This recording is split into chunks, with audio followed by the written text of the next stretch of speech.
নমস্কাৰ, মোৰ নাম মৃণালী হাজৰিকা। আজি মই আলোচনা কৰিবলৈ লোৱা বিষয়টো হৈছে ব্ৰিটিছৰ উপনিৱেশিক শাসন আৰু ভাৰতীয় প্ৰশাসন। যদি আমি ভাৰতত ব্ৰিটিছৰ উপনিৱেশিক শাসনৰ কথা আমি আলোচনা কৰোঁ, তেনেহ'লে এই উপনিৱেশিক শাসনৰ সময়সীমাক আমি দুটা ভাগত ভাগ কৰিব পাৰোঁ। প্ৰথমটো হৈছে 1757 চনৰ পৰা 1857 চনলৈ আৰু দ্বিতীয়টো হৈছে 1857 চনৰ পৰা 1947 চনলৈ, অৰ্থাৎ ব্ৰিটিছ ইষ্ট ইণ্ডিয়া কোম্পানীৰ আগমনৰ পৰা চিপাহী বিদ্ৰোহৰ সময়ছোৱালৈকে, আৰু আনটো হৈছে 1857 চনৰ পৰা অৰ্থাৎ চিপাহী বিদ্ৰোহৰ পাছৰ পৰা ভাৰতে স্বাধীনতা লাভ কৰালৈকে। যদি আমি ভাৰতৰ প্ৰশাসনিক দিশটো আমি আলোচনা কৰিবলৈ যাওঁ, তেনেহ'লে এই ব্ৰিটিছৰ যি শাসন ব্যৱস্থা, এই ব্ৰিটিছৰ শাসন ব্যৱস্থাৰ পোনপটীয়া প্ৰভাৱ আমি দেখিবলৈ পাওঁ। এক কথাত ক'বলৈ গ'লে ব্ৰিটিছৰ আগমনৰ পৰা, ব্ৰিটিছ ইষ্ট ইণ্ডিয়া কোম্পানীৰ আগমনৰ পৰা ভাৰতে স্বাধীনতা লাভ কৰা আগৰলৈকে ব্ৰিটিছ চৰকাৰে বা ইষ্ট ইণ্ডিয়া কোম্পানীয়ে যিসমূহ ৰীতি নীতি আইন তেওঁলোকে গ্ৰহণ কৰিছিল আৰু ভাৰতত বলবৎ কৰিছিল, সেইসমূহৰ আধাৰতে পাছত ভাৰতৰ প্ৰশাসনিক আৰ্হিটো গঠন হৈছিল বুলি ক'ব পাৰি। গতিকে ভাৰতৰ যি প্ৰশাসনিক ৰেহৰূপ, সেয়া ব্ৰিটিছৰ ঔপনিৱেশিক শাসনৰ লগত এক পোনপটীয়া সংযোগ বা এক পোনপটীয়া সম্পৰ্ক আছে বুলি আমি ক'ব পাৰোঁ। যদি আমি ঔপনিৱেশিক শাসনৰ কথা ক'বলৈ যাওঁ, তেনেহ'লে ইয়াক আমি তিনিটা পৰ্যায়ত আমি ভাগ কৰিব পাৰোঁ। প্ৰথমটো হৈছে ব্ৰিটিছ ইষ্ট ইণ্ডিয়া কোম্পানীৰ আগমন,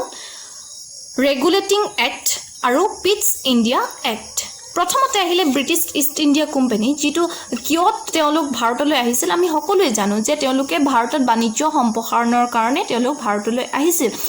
ভাৰতলৈ অহাৰ পাছত ব্ৰিটিছ ইষ্ট ইণ্ডিয়া কোম্পানীয়ে ভাৰতত তেওঁলোকৰ শাসন চলাবলৈ আৰম্ভ কৰিলে। প্ৰথমতে সেই সময়ছোৱাত তেওঁলোকে চৰকাৰৰ পৰিৱৰ্তে এক বৰ্ডৰ ব্যৱস্থা কৰিছিল, য'ত তেওঁলোকে বিধায়নী আৰু ন্যায়িক ক্ষমতা তেওঁলোকে সম্পাদন কৰিছিল। আৰু সেই সময়ত ব্ৰিটিছ ইষ্ট ইণ্ডিয়া কোম্পানীয়ে কৰ কাটল সংগ্ৰহৰ বাবে তেওঁলোকে সেই সময়ত যিসকল স্থানীয় ৰজা বা নবাব আছিলে, তেওঁলোকৰ হাতত সেই ক্ষমতা অৰ্পণ কৰিলে। তেতিয়া সেই ব্ৰিটিছ আৰু সেই নবাব আৰু ৰজাসকলে কোম্পানীয়ে যিমান কৰ তেওঁলোকক সংগ্ৰহ কৰিবলৈ কৈছিল, তাতকৈ অধিক কৰ তেওঁলোকে জনসাধাৰণৰ পৰা সংগ্ৰহ কৰিছিল, যাৰ ফলত জনসাধাৰণ অতিষ্ঠ হৈছিল আৰু কোম্পানীৰ যিবোৰ নীতি সেইবোৰৰ বিৰুদ্ধে তেওঁলোক ক্ষোভিত হৈছিল। তেতিয়া ব্ৰিটিছ ইষ্ট ইণ্ডিয়া কোম্পানীয়ে ভাবিবলৈ বাধ্য হ'ল যে তেওঁলোকৰ সাংগঠনিক যিসমূহ ৰীতি নীতি কাৰ্যাৱলী, তাৰ সংশোধনৰ প্ৰয়োজনীয়তা আছে। তাৰ পাছতে এই সংশোধনীয়তা আনিবৰ বাবে তেওঁলোকে ৰেগুলেটিং এক্ট তেওঁলোকে প্ৰণয়ন কৰিলে। তাৰ পাছতে আহিলে পিটছ ইণ্ডিয়া এক্ট, যিয়ে গোটেই ব্ৰিটিছ ইষ্ট ইণ্ডিয়া কোম্পানীৰ সময়ছোৱাত তেওঁলোকে গভৰ্ণৰ জেনেৰেলৰ সংখ্যা বৃদ্ধি কৰিছিল আৰু গভৰ্ণৰ জেনেৰেলৰ ক্ষমতাও তেওঁলোকে বৃদ্ধি কৰিছিল আৰু তেওঁলোকৰ এক স্বাধীন ক্ষমতা তেওঁলোকক দিছিল। ব্ৰিটিছ প্ৰশাসনিক ব্যৱস্থাৰ কথা যদি আমি ক'বলৈ যাওঁ, তেনেহ'লে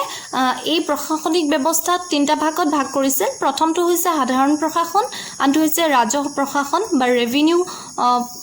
গভৰ্ণমেণ্ট, আনটো হৈছে বাণিজ্যিক প্ৰশাসন। তাৰ পাছতেই revenue department, foreign department, military department আৰু ন্যায়িক প্ৰশাসনক তেওঁলোকে সংলগ্ন কৰিছিল। সেই সময়ছোৱাত এই যিসমূহ ব্ৰিটিছ ইষ্ট ইণ্ডিয়া কোম্পানীৰ যিসমূহ কাৰ্যাৱলী আছিল, যিসমূহ ৰীতি নীতি তেওঁলোকে যিসমূহ ব্যৱস্থা গ্ৰহণ কৰিছিল, সেই ব্যৱস্থাৰ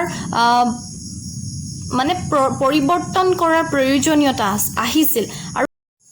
আমি সকলোৱে জানো যে সেই সময়ত নবাবৰ হাতত কৰ কাটল সংগ্ৰহৰ ক্ষমতা আছিল। সেইকাৰণে যিহেতু যথেষ্ট খামখেয়ালি আহি পৰিছিল, সেইকাৰণে তেওঁলোকে নবাবৰ পৰা ক্ষমতাটো উঠাই আনি জিলা গঠন কৰিলে আৰু জিলাসমূহৰ বাবে এজন জিলা সংগ্ৰাহক বা ডিষ্ট্ৰিক্ট কালেক্টৰ নিযুক্তি দিলে। তাৰপিছত সেই কেইবাখনো ডিষ্ট্ৰিক্ট একত্ৰিত কৰি এটা শাখা গঠন কৰিলে, অৰ্থাৎ ডিভিজন গঠন কৰিলে, আৰু সেই শাখাবোৰৰ বাবে এজন ডিভিজন কালেক্টৰ নিয়োগ কৰিলে। তাৰ পিছতে 1857 চনত চিপাহী বিদ্ৰোহ হৈছিল, আমি সকলোৱে জানো। সেই চিপাহী বিদ্ৰোহৰ সময়ছোৱাত ভাৰতৰ পৰা ব্ৰিটিছ ইষ্ট ইণ্ডিয়া কোম্পানীৰ শাসন সম্পূৰ্ণৰূপে উঠি গৈ ব্ৰিটিছ চৰকাৰে তেতিয়া পোনপটীয়াকৈ ব্ৰিটিছ চৰকাৰ শাসনলৈ আহিছিল তাৰপিছত ব্ৰিটিছ চৰকাৰৰ শাসন ভাৰতত প্ৰতিষ্ঠা হৈছিল তাৰপিছত 1861 চনত ইণ্ডিয়ান কাউন্সিল এক্ট প্ৰথম ব্ৰিটিছ চৰকাৰে গঠন কৰিছিল য'ত কাউন্সিল মেম্বাৰ্ছ আৰু নন অফিচিয়েল মেম্বাৰৰ সংখ্যা বৃদ্ধি কৰিলে তাৰপিছতে 1882 চনত আৰু এখন আইন গ্ৰহণ কৰিলে আৰু যিয়ে নন অফিচিয়েল মেম্বাৰৰ আৰু অধিক নিযুক্তি দিয়াৰ পোষকতা কৰিলে তাৰ পাছতে ব্ৰিটিছৰ যিবোৰ ৰীতি নীতি আছিল বা যিসমূহ আইন তেওঁলোকে ভাৰতত বলবৎ কৰিছিল সেইসমূহৰ প্ৰতি ভাৰতৰ জনসাধাৰণ অসন্তুষ্ট হৈছিল আৰু তাৰ প্ৰতিবাদ প্ৰকাশ কৰিলে সেইকাৰণে ব্ৰিটিছ চৰকাৰে তেওঁলোকৰ আইন আৰু কাৰ্যসূচীবোৰ যিবোৰ তেওঁলোকে প্ৰণয়ন কৰিছিল তাৰ সালসলনি ঘটোৱা বা সংশোধন ঘটোৱাৰ তেওঁলোকৰ পৰিস্থিতি আহি পৰিল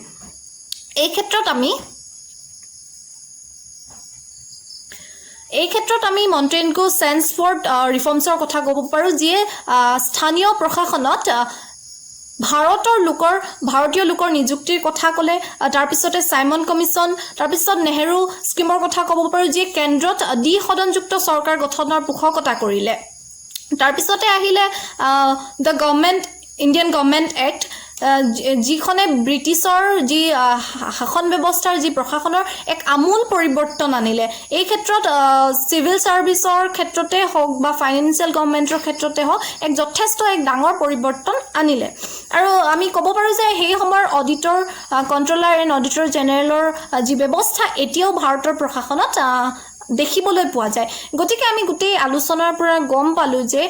ভাৰতৰ প্ৰশাসনত যি ভাৰতীয় প্ৰশাসনিক ব্যৱস্থা এতিয়াও যি ভাৰতীয় প্ৰশাসন চলি আছে বৰ্তমানো সেই প্ৰশাসনিক ব্যৱস্থাৰ গোটেই ভেটিটোৱে গঠন হৈছিল ব্ৰিটিছৰ দিনত যিসমূহ ৰীতি নীতি আইন তেওঁলোকে ব্ৰিটিছে বা ব্ৰিটিছ ইষ্ট ইণ্ডিয়া কোম্পানীয়ে বলবৎ কৰিছিল সেই গোটেই ৰীতি নীতি আইনসমূহৰ ওপৰত ভিত্তি কৰিয়ে ভাৰতৰ যি প্ৰশাসনিক ব্যৱস্থা সেই প্ৰশাসনিক ব্যৱস্থা গঠন হৈছিল যদিও পৰিৱৰ্তিত পৰিস্থিতিৰ লগত খাপ খোৱাকৈ ভাৰতৰ প্ৰশাসনিক ব্যৱস্থাৰ যথেষ্ট সালসলনি ঘটোৱা আমি দেখিবলৈ পাওঁ সাম্প্ৰতিক সময়ত তথাপিও কিন্তু আমি